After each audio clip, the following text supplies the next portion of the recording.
Narayan Narayan and hi, I am Seema and आप सबका तो इंडियन डिफेंस एकेडमी में एक बार फिर से स्वागत है। आज हम फिर से आर्मी क्लर्क का आपका टेस्ट पेपर करेंगे। जैसा कि एज़ यूजुअल फर्स्ट सेक्शन जो आपका जीके का रहता है, तो हम हमारा फर्स्ट क्वेश्चन जीके का स्टार्ट करते हैं। मांग और पूर्ति के व्यक्तिगत बाजारों का अध्ययन जिसमें आर्थिक भूमिका निभाने वाला या निर्णयकर्ता भी व्यक्ति होते हैं, खरीदार या विक्रेता कंपनियां जो अपने लाभों को अधिकतम करने की कोशिश करते हैं, जैसे उत्पादक या विक्रेता, और उनकी व्यक्तिगत संतुष्टि या कल्याण का स्तर उपभोक्ताओं के रूप में क्या कहलाता है। वो समष्टि अर्थशास्त्र कहलाता है, अर्थमिति कहलाता है, व्यष्टि अर्थशास्त्र कहलाता है, या हेटेरोडॉक्स अर्थशास्त्र कहलाता है। तो वो जो है वो आपके व्यष्टि अर्थशास्त्र कहलाता है। ऑप्शन नंबर सी आपका करेक्ट आंसर हो जाएगा। अब देखिए क्वेश्चन नंबर सेकंड है आपका, भारतीय संविधान के किस मौलिक अधिकार में कहा गया है कि प्रत्येक व्यक्ति को अपनी इच्छा का धर्म अपनाने उसका उसका प्रचार प्रसार करने का अधिकार है। समानता का अधिकार, स्वतंत्रता का अधिकार, शोषण के विरुद्ध अधिकार, या धार्मिक स्वतंत्रता का अधिकार। तो वो अधिकार है आपका धार्मिक स्वतंत्रता का अधिकार। ऑप्शन नंबर सी आपका करेक्ट आंसर हो जाएगा। अब देखिए क्वेश्चन नंबर थर्ड है आपका, आधुनिक आंध्र प्रदेश में काकतीय वंश की किस रानी ने वारंगल क्षेत्र पर शासन किया। रुद्रमा देवी, अहिल्या देवी, भागवती, या भानुमति। किस पे शासन किया, तो वो किया आपका रुद्रमा देवी। ऑप्शन नंबर ए आपका करेक्ट आंसर हो जाएगा। अब देखिए क्वेश्चन नंबर फोर है आपका, लद्दाख में पाया जाने वाला यूरेनियम किस संसाधन का एक उदाहरण है। प्राकृतिक संसाधन है, वास्तविक संसाधन है, संभाव्य संसाधन है, या जैव संसाधन है। बताइए, लद्दाख में पाया जाने वाला यूरेनियम जो है वो किस संसाधन का एक उदाहरण है। तो वो है आपका संभाव्य संसाधन। ऑप्शन नंबर सी आपका करेक्ट आंसर हो जाएगा। अब देखिए क्वेश्चन नंबर फाइव, सांची का स्तूप का निर्माण किसने किया था। अकबर ने, हुमायूं ने, अशोक ने, या नरसिंह ने। तो सांची का स्तूप का निर्माण जो है वो अशोक ने किया था। ऑप्शन नंबर सी आपका करेक्ट आंसर हो जाएगा। अब देखिए आपका जीके का सेक्शन है, सांप, कछुआ, छिपकली तथा मगरमच्छ जंतुओं की किस श्रेणी में आते हैं। मत्स्य, जल स्तर जल जल थलचर, या सरीसृप, या पक्षी। तो बताइए किस श्रेणी में आते हैं। तो ये जो सांप है, कछुआ है, छिपकली है, मगरमच्छ है, जो रैंक के चलते हैं ना, ये जंतु आपके सरीसृप श्रेणी में आते हैं। ठीक है। अब देखिए क्वेश्चन नंबर सेवन है आपका, मृदा में जल तनाव मापने के लिए प्रयोग किए जाने वाले यंत्र को क्या कहा जाता है। प्रकाश मापी, उताप मापी, शुष्काद्र मापी, या तनाव मापी। क्या कहा जाता है, तो उनको तनाव मापी कहा जाता है। ऑप्शन नंबर डी आपका करेक्ट आंसर हो जाएगा। बल का एसआई मात्रक क्या है। पास्कल, बॉयल, न्यूटन, या वोल्ट। बल का जो एसआई मात्रक है वो है आपका न्यूटन। ऑप्शन नंबर सी आपका करेक्ट आंसर हो जाएगा। अब देखिए क्वेश्चन नंबर नाइन है आपका, निम्नलिखित में से कौन सा एक बुरा ऊष्मा परिचालक है। एल्यूमिनियम, तांबा, शीशा, या चांदी। तो जो बुरा ऊष्मा परिचालक है वो है आपका शीशा। कौन सा, शीशा। ठीक है। अब देखिए क्वेश्चन नंबर टेन है आपका, जंग लगना विद्युत अपघटन, ऑक्सीकरण, रेडॉक्स अभिक्रिया, ऑक्सीकरण और अपचयन, या अपचयन।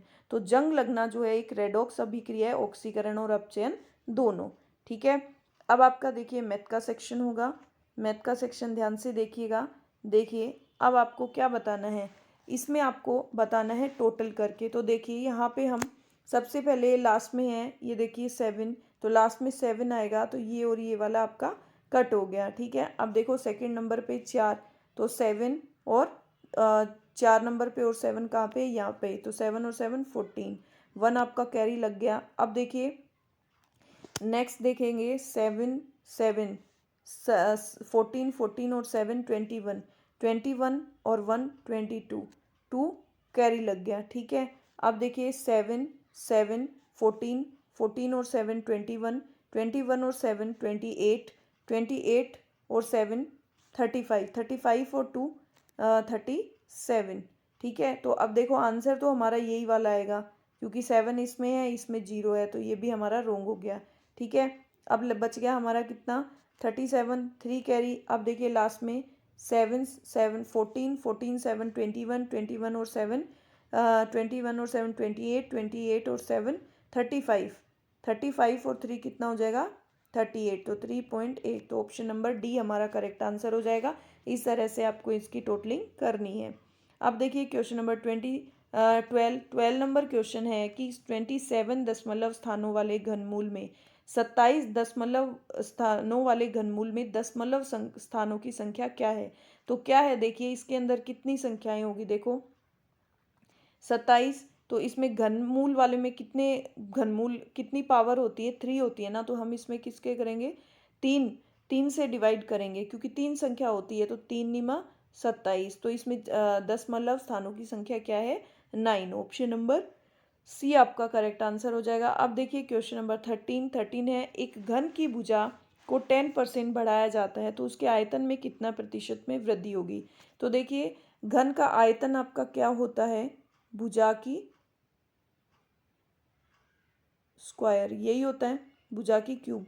तो देखिए आयतन में कितने प्रतिशत की वृद्धि होती है 10% की। तो भुजा पहले आपकी कितनी थी, देखो 10% की वृद्धि हुई, मतलब कितना हुआ, देखो 10% की वृद्धि हुई, तो 10% की वृद्धि हुई, तो इसका परसेंट निकाल लिया, इसकी इक्वेशन फ्रैक्शन कर लिया, तो फ्रैक्शन करेंगे तो 10/100, इसको ये कट हो जाएगा 1/10। मतलब पहले कितनी थी आपकी भुजा 10 थी, 10 × 10 × 10, और बाद में कितनी हो गई, जब एक ऐड हुआ, एक बढ़ गई ना 10% से बढ़ाया गया, तो बाद में क्या हो गई 11 × 11 × 11। ठीक है, तो ये कितना हो गया 1000, और ये कितना हो गया 1331। ठीक है, तो आयतन में कितने प्रतिशत की वृद्धि हो गई 331 की, इंटू 100 डिवाइड बाय 1000, 0 से 0 गया। अब ये देखो यहाँ पे पॉइंट लग जाएगा 33.1, यहाँ पे पॉइंट लग जाएगा। तो ऑप्शन नंबर डी की इतना परसेंटेज इसमें चेंज आया। ठीक है, अब देखिए क्वेश्चन नंबर 14 है आपका। देखिए 18,200 को XYZ में 1:3, 1:4, 1:2 के अनुपात में विभाजित किया गया, तो आप x का हिस्सा बताइए। तो पहले हम इनका एलसीएम ले लेते हैं, तो हमारा एलसीएम लिया तो इनका कितना आया 4 3 जा ये 12 आ जाएगा, तो 3 4 जा 4 3 जा और ये 6। ठीक है, तो अब आपको क्या बताना है, आपको x का हिस्सा बताना है। 4 ये कितना हो गया 6 और 4 10, 10 और 3 13। ठीक है, अब 13 से कट कर लो, 13 1 जा 13, बच गया 5, तो 13 4 जा 52, 13 4 जा 52, तो ये 14 4 जा कितना होता है 56। तो ऑप्शन नंबर डी आपका करेक्ट आंसर हो जाएगा। अब देखिए नेक्स्ट क्वेश्चन नंबर 15 है आपका, प्रथम 39 सम संख्याओं का औसत बताइए। तो प्रथम 39 सम संख्याओं का औसत जो है उसका फॉर्मूला आपका क्या हो जाएगा, देखिए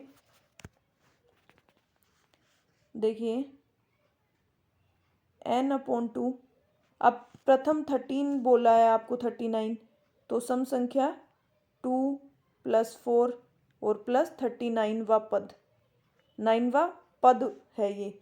तो इसका फॉर्मूला क्या हो जाएगा, इसका एवरेज निकालने का, हम टोटल निकाल रहे हैं ये 2a + n-1 और d।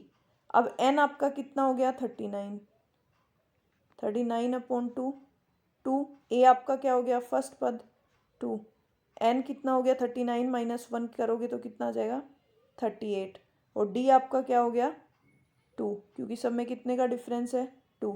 तो अब देखो इसको करोगे 39 डिवाइड बाई 2, ये आपके आ गया 4, और ये कितना आ गया 4 + 38 को 2 8 16, 6 1 7 76। अब ये आ गया आपका 39 डिवाइड बाई 2 इंटू 76 + 4 80, ये आ गया आपका 40। अब देखो आप क्या करोगे, अब सीधा कर दो 39 × 40, आपको एवरेज निकालना है डिवाइड बाई 39, 39 से 39 गया, आपका एवरेज कितना आ गया 40। आपको सीधा जितनी छोटी कैलकुलेशन हो सकती है उतनी करनी है। अब देखिए क्वेश्चन नंबर 16, एक राशि साधारण ब्याज से 3 वर्षों में 2286 रुपये तथा 4 वर्षों में 2400 ₹48 हो जाती तो ब्याज की वार्षिक दर ज्ञात कीजिए। तो एक राशि साधारण ब्याज की दर से 3 वर्षों में, तो 3 वर्षों में कितनी हो जाती इतनी, और 4 वर्षों में कितनी इतनी। तो आप ब्याज निकालिए, 1 वर्ष का ब्याज कितना हो जाएगा। देखिए इस 2488 में से 2288 लेस कर दीजिए, मैं सीधा लेस कर रही हूँ। 8 में से 6 गए 4, 14 में से 8 गए कितना आ जाएंगे 6, फिर यहाँ पे बच गया 13 में से 2 गया 11 का 1, ठीक है। अब कितना बच गया, सॉरी यहाँ पे 8 में से 6 गया, 8 में से सॉरी मैं ये पूरा ही कर देती हूँ, 1 सेकेंड। देखो 8 में से 6 गया 2, 14 में से 8 गया 6, 3 में से 2 गया 1, ठीक है। ये कितना आ गया, इंटरेस्ट आपका आ गया 162। ये कितने साल का आ गया, 1 साल का। अब आपको बोला है कि ब्याज की रेट बतानी है, तो ये आप कितने साल का निकालोगे, 3 साल का ब्याज ऐड है इसमें, इसको 3 से मल्टीप्लाई कर दो। ये कितना आ गया 16, 16 दूनी 32 और 16 ती 48, ठीक है। 48 के अंदर आप 6 जोड़ दो, कितना 486। ये कितना आ गया आपका टोटल 486, 3 साल का इंटरेस्ट आ गया। अब 2286 में से आप 486 लेस कर दो, 6 में से 6 गए 0, 8 में से 8 गए 0, 12 में से 4 गए 8, ये कितना आ गया 1800। तो 1800 आपका क्या आ गई, प्रिंसिपल वैल्यू आ गई। अब हम इस पे हमारा इंटरेस्ट निकाल सकते हैं, 162 डिवाइड बाई 1800 इंटू 100, इसको कट किया 18 9 जा 162। तो ऑप्शन नंबर बी आपका करेक्ट आंसर हो जाएगा 9%।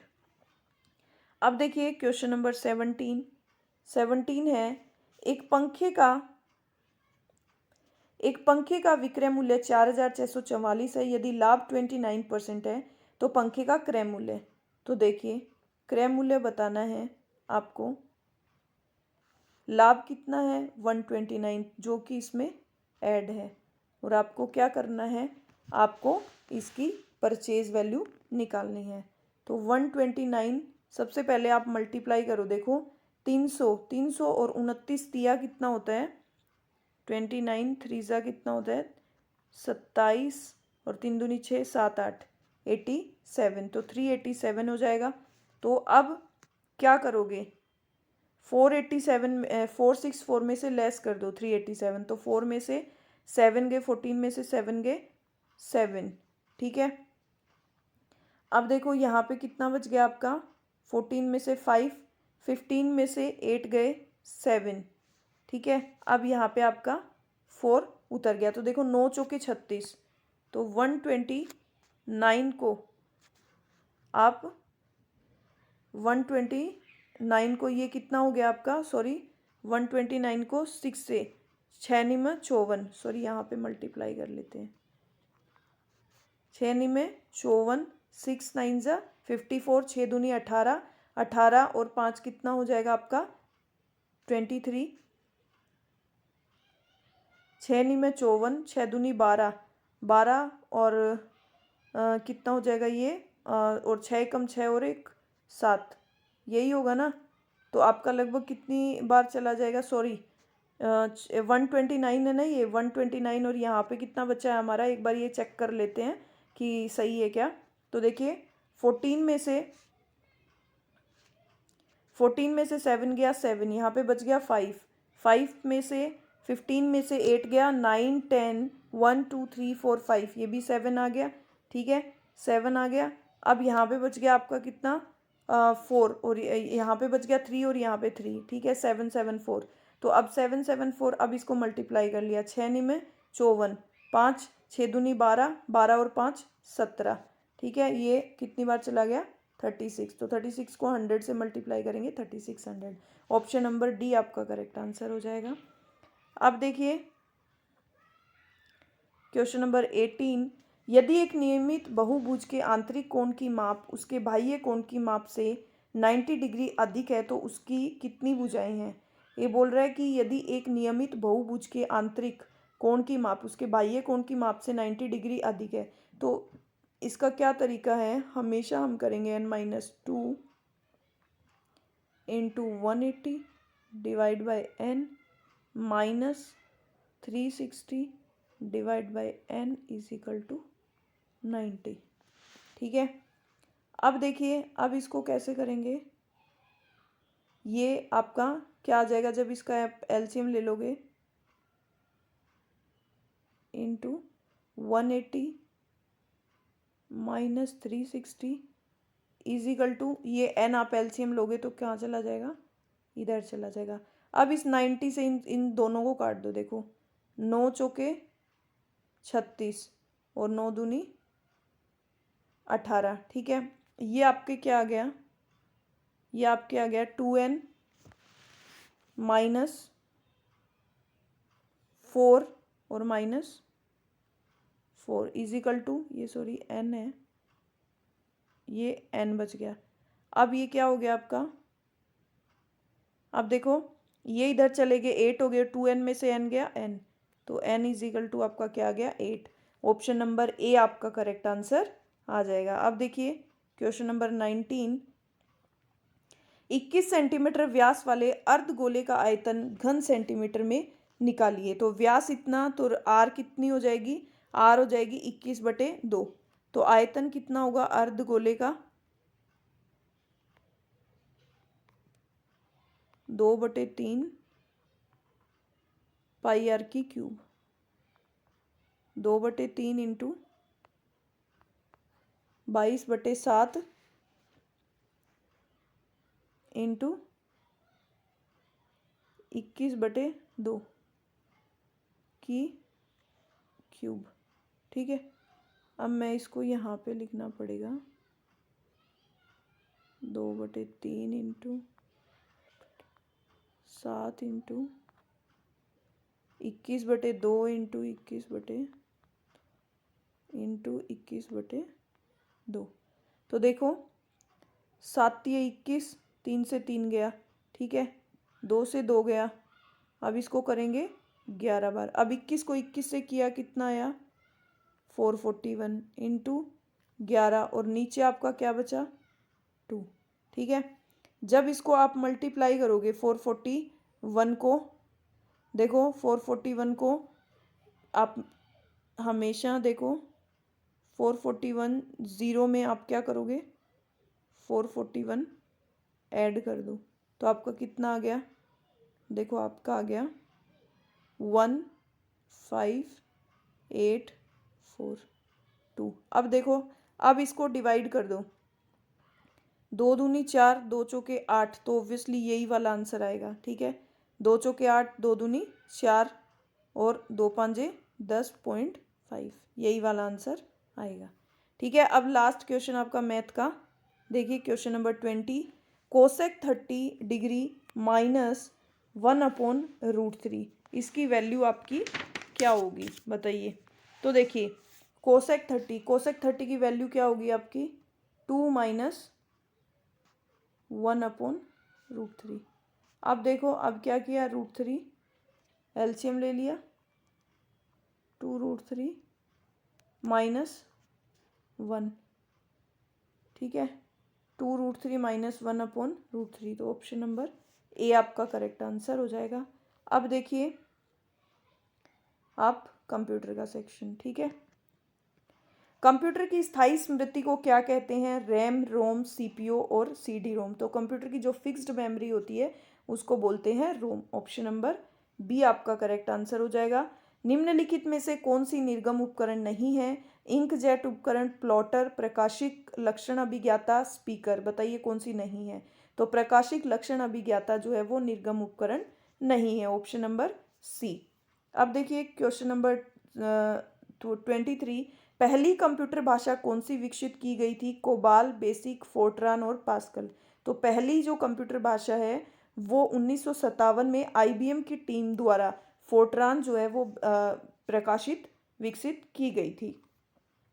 अब देखिए क्वेश्चन नंबर 24, कंप्यूटर के लिए एक चिप मुख्यतः बनाए जाते हैं क्रोमियम के, सिलिकॉन के, शीशा के और कॉपर के। तो कंप्यूटर के लिए एक चिप जो है वो मुख्यतः सिलिकॉन के लिए की बनाई जाती है, ऑप्शन नंबर बी आपका करेक्ट आंसर हो जाएगा।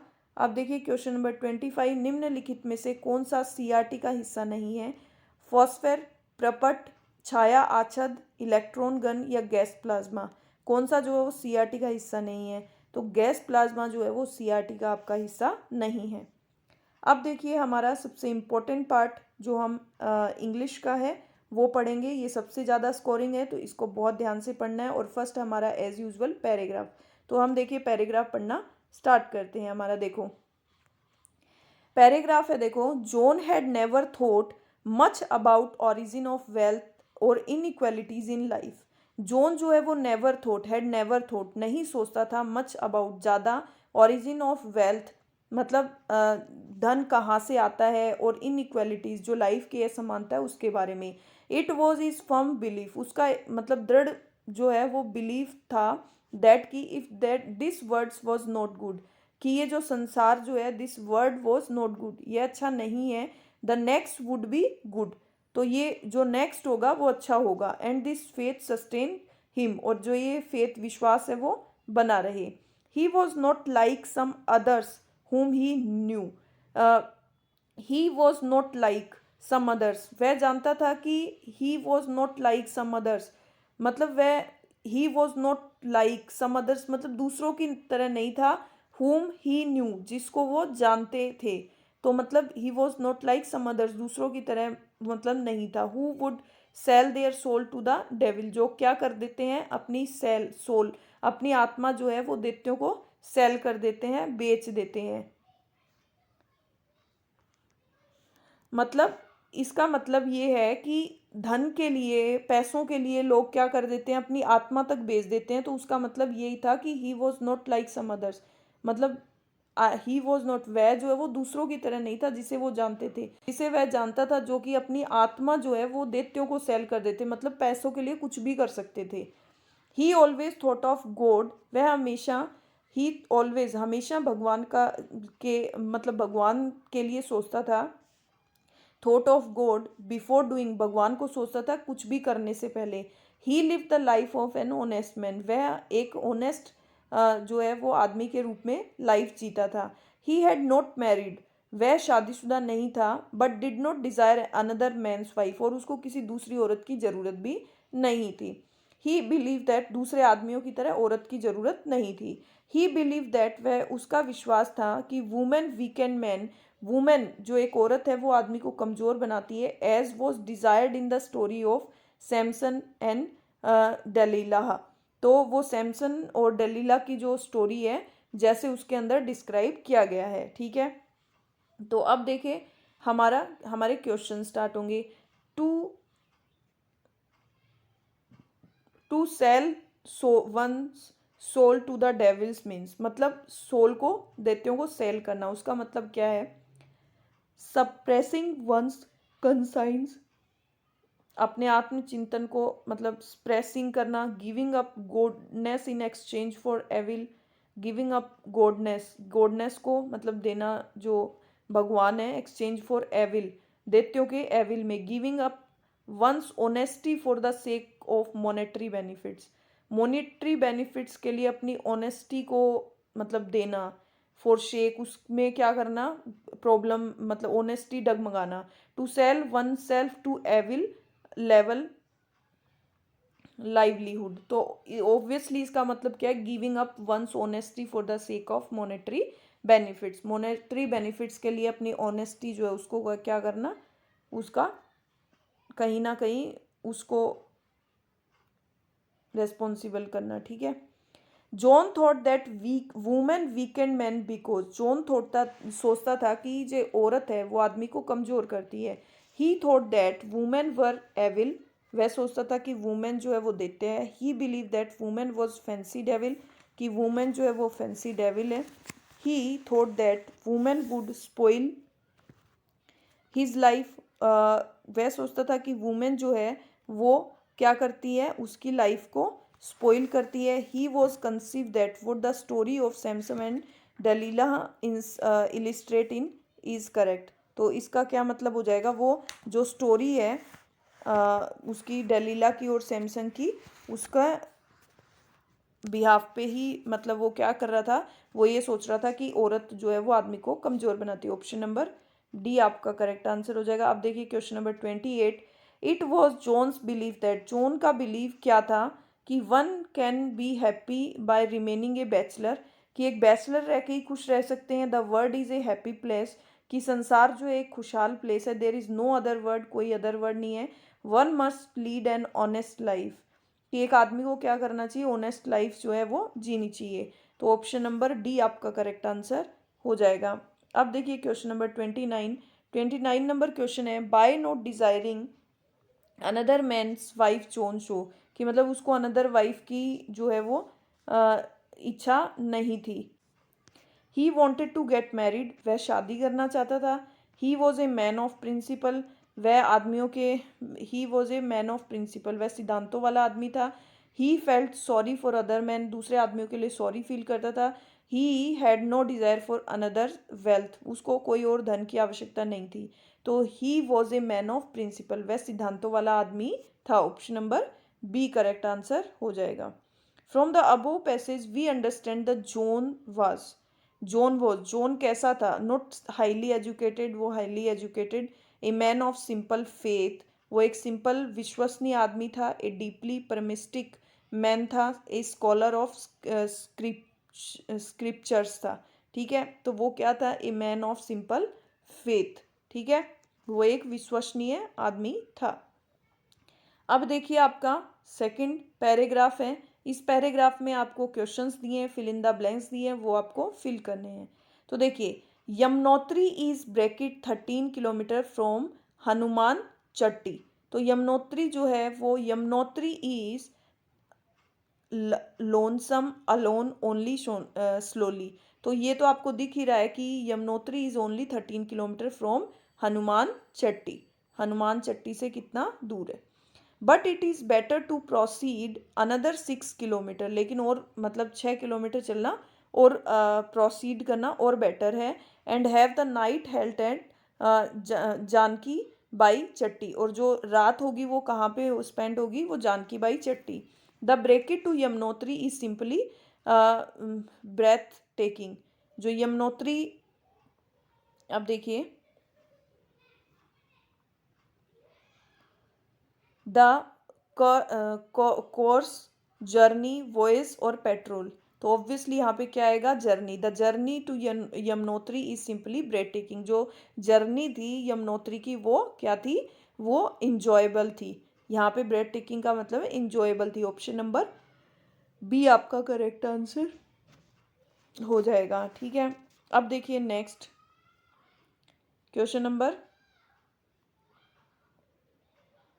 देखिए, high snow covered bracket all around glacier streams and waterfalls, vibrant green foliage and the pristine air are a sheer bracket to tire the city lungs. तो high snow covered,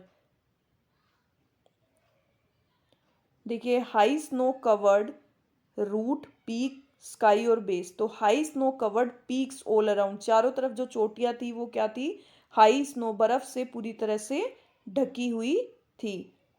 ठीक है, ढकी हुई थी। Streams, waterfall जो झरने थे, vibrant जो ग्रीनरी थी वो सारी, एंड द प्रिस्टाइन एयर, जो एयर थी वो are, pristine air are a sheer bracket to tired city lungs, जो सिटी जो लंग्स थे उसको क्या कर रही थी, टू टायर्ड सिटी लंग्स। तो इसका आंसर क्या हो जाएगा, डिलाइट। Option number D. ठीक है, अब देखिए, यमुनोत्री 3322 मीटर सी लेवल से 33 मीटर। तो यमुनोत्री 3322 मीटर्स अंडर, ऑन, अबो और बिलो। तो क्या थी, अबो, उससे सी लेवल से ऊपर थी। ठीक है, is located on western bank of, ये कंप्लीट हो गया आपका पैराग्राफ। ठीक है, अब देखिए, अब हम क्वेश्चन नंबर 36 पे चलते हैं। Choose the correct synonyms of the given word. देखिए, सेरेन, सेरेन का मतलब होता है शांत। क्या होता है, शांत, निर्मल। ठीक है, तो इसका जो आपका सिनोनिम्स है, चौस, काम, सॉल्टीट्यूड, सॉलिट्यूड या बोरिंग? बताइए। शांत का सेम क्या हो जाएगा? काम। काम का मतलब भी क्या होता है? शांत। ठीक है। चौस का मतलब हो जाएगा आपका अव्यवस्था। सॉलिट्यूड का मतलब हो जाएगा आपका एकांत। और बोरिंग का मतलब हो जाएगा कि बोरिंग, थकने वाला। ठीक है, पका हुआ आदमी। Choose the correct opposite of given word. Candid. Candid का मतलब क्या होता है? तेज, खरा। ठीक है, तेज, खरा क्या होता है? तेज और खरा। स्पष्टवादी। और ब्लफ, डिवियस और इक्वल और ब्लंट। तो इसका आंसर आपका क्या हो जाएगा? डेवियस। क्या हो जाएगा इसका ऑपोजिट? डेवियस। एक होता है तेज, डेवियस मतलब मंद बुद्धि, कुंठ, तो वो हो जाएगा आपका डेवियस। तो ऑप्शन नंबर बी आपका करेक्ट आंसर हो जाएगा। और देखिए ब्लफ, ब्लफ का मतलब धोखा, इक्वल मतलब समान, और ब्लंट मतलब यहाँ पे ओके आपको ओपोजिट बताना है। तो डेवियस का मतलब भी आपका क्या होता है? चालाक। ठीक है, आपका आंसर होगा यहाँ पे ब्लंट। ब्लंट का मतलब होता है, ब्लंट का मतलब क्या होता है? ब्लंट का मतलब होता है कुंठित, मंद बुद्धि, और डेवियस का मतलब होता है चालाक। ठीक है, तो ऑप्शन नंबर डी होगा। डेवियस का मैंने आपको ऑपोजिट बता दिया था। ठीक है, तो इसका मतलब होता है तेज। तेज इसका सिनोनिम हो गया डेवियस, जो चालाक तेज होता है। और ब्लंट हो गया इसका ऑपोजिट, जो मंद बुद्धि हो। ठीक है, अब देखिए क्वेश्चन नंबर 38। 38 नंबर क्वेश्चन है, choose the alternative which best express the meaning of the idiom phrase. Cry over spilt milk. Spilt milk, cry over मतलब व्यर्थ में पछताना। व्यर्थ में पछताना, तो इसका क्या होगा? When you deny an old mistake, जो पुरानी मिस्टेक पे डिनाई करना। When you remember A profit from the past. When you admit an old mistake, आपने अपनी गलती का एडमिट करना पुरानी। When you complain about A loss from the past, जब तुम कंप्लेन करते हो अबाउट ए लॉस, जो पास्ट में खो चुके हो उसके लिए आप कंप्लेन करते हो, मतलब व्यर्थ में ही पछताना। अब क्या, जब चिड़िया चुग गई खेत, तो ये कहावत है ना, तो वही है ये कि व्यर्थ में पछताना, कि जब जो चीज़ हो गई अब उसका पछताने से क्या फ़ायदा, उस टाइम रिग्रेट करते हो उस चीज़ का। Select the alternative which is the best substitute of the phrase. A strong desire to know और लर्न समथिंग। एक स्ट्रोंग डिज़ायर, एक स्ट्रोंग इच्छा, टू लर्न, टू नो जानना, और लर्न सीखना उससे कुछ, समथिंग कुछ, समथिंग सीखना, तो मतलब किसी चीज़ से सीखने की जिज्ञासा रखना। केपेबल, काइंडनेस, क्रियोसिटी, ओवरकम, तो उस चीज़ की क्या होना? क्रियोसिटी, उत्सुकता होना उस चीज़ को सीखने की। अब देखिए क्वेश्चन नंबर 40 में आपके रीअरेंज करना है। देखिए देखिए Alka and has a strange way of dealing with his subordinate. तो Alka is rude, Alka is rude and, Alka rude and is a strange way है, उसका स्ट्रेंज तरीका है ऑफ डीलिंग विद, अपने सबॉर्डिनेट से डील करने का। तो RPQ, तो ऑप्शन नंबर बी आपका करेक्ट आंसर हो जाएगा। अब देखिए question number 41। Gina, Gina favourite brand of clothing in the mall next door is available. तो Gina favourite brand of clothing is available in the mall next door. तो PRQ, तो option number D आपका correct answer हो जाएगा। अब देखिए question number 42। How kind of you to help her like that. इसको आपको किस में चेंज करना है? असर्टिव सेंटेंस में चेंज करना है। You are very kind to help her like that.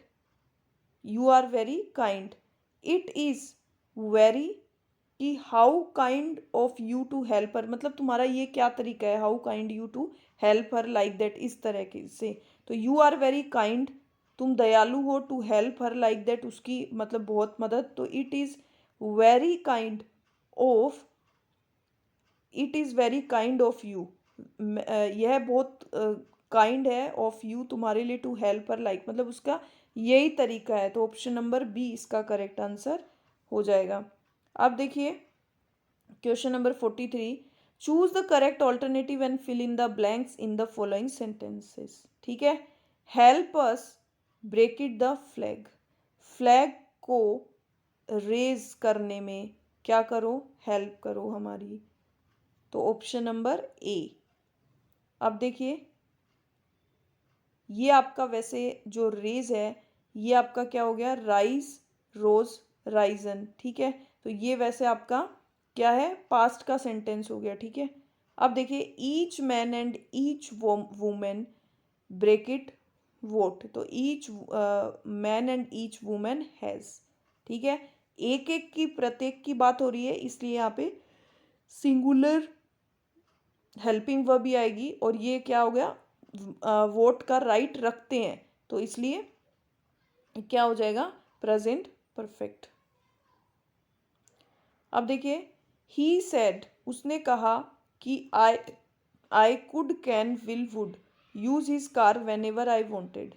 उसने उसने कहा कि आई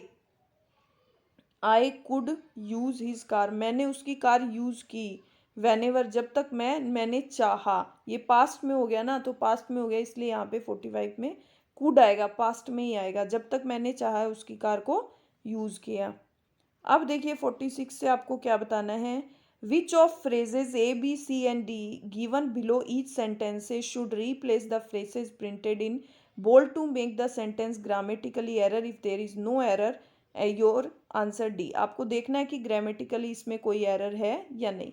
तो there is no place in the bus, it is already over crowded, bus में कोई भी प्लेस नहीं है, यह ओवर क्राउडेड है, तो वैकेंसी, रूम, बर्थ और नो इम्प्रूवमेंट।